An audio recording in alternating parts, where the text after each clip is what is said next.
Hey, what's going on, guys? My name is Alan and welcome back to the channel. Today we're checking out a $60 loop pedal and tuner made by Lekato, and I'll have it listed down in the description for you guys if you do want to check it out. And loop pedals are such a cool tool for making your songwriting sessions and your practice a lot more fun, especially while we're all kind of stuck at home by ourselves and maybe can't get together with other musicians as much as we like to. We're going to talk about the build quality, the features, and then I'll also show you a loop that I recorded towards the end of the video. So let's get started. And you get the pedal, a USB cable that you can use for connecting, straight to your computer if you want to download WAV files onto the pedal, which that's a really cool feature. Then you also get the user's guide, and like with any loop pedal, there is a little bit of a learning curve, so you'll probably want that and want to hang on to it until you have all the controls and everything memorized. And then as far as the build quality, it's built really well. Like the pedal is metal, and the foot switch on there is metal also. The only thing that's plastic are the two little buttons on the front that you can use to switch loops. But they are pretty low profile, so I don't think you're really going to step on those or hurt them. So they seem fine with, as far as I can tell so far. And the 1/4-inch input and output jacks are metal too, so that's always great. And the LEDs on here are really bright, so I think whether you're using this in like a dark environment or a bright environment, I think you're going to be able to see the LEDs just fine. And that's really it for the build quality.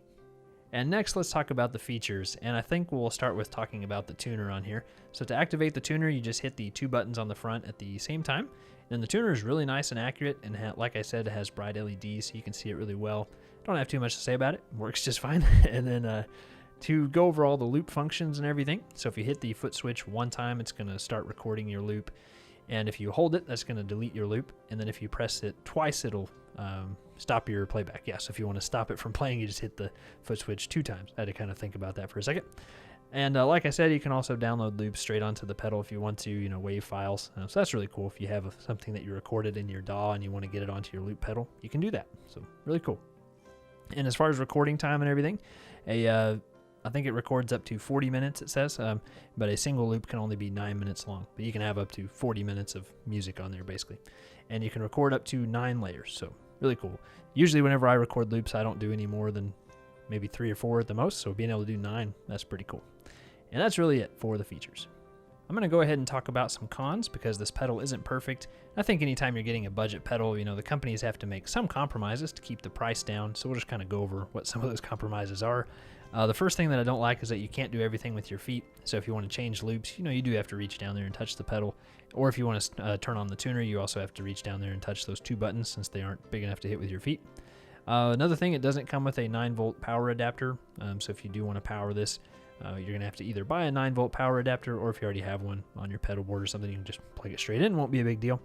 And then there is a weird glitch where whenever you're trying to delete a loop, it will actually play just like a very split second of it before it deletes the loop. So that's one reason that I can't really recommend this for live performance, because I could see that being really annoying. If you're trying to use this live, you're trying to delete a loop and all of a sudden it just like plays a tiny bit of it before it actually deletes. So if they can fix that, that was really kind of my biggest thing that I didn't like about it. But I think for like bedroom practice, that kind of thing, absolutely, it's really cool. So I'm going to go ahead and let you guys hear a loop that I made, and this loop was inspired by a Paul David's video. I'll put a link down to that loop, or to that video in the description so you guys can check it out.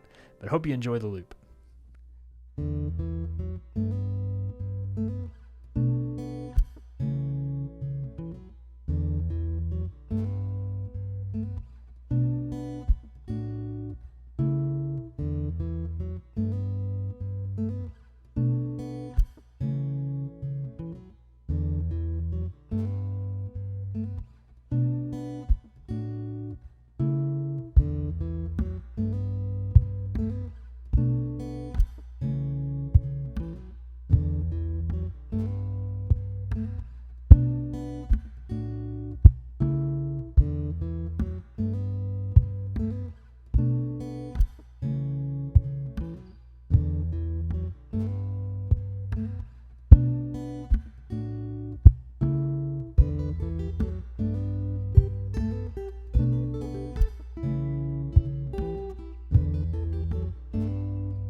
And that's going to wrap it up for my review of this cool little Lekato Loop Pedal.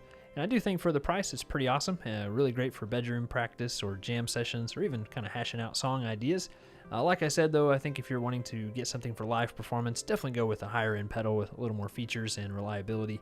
But this thing was really pretty cool for 60 bucks. I really don't think you can go wrong. And don't forget, I do have it listed down in the description for you guys if you are interested. And if you enjoyed this video, be sure to hit the like button, subscribe, hit the notification bell, all that good stuff. That really helps the channel out.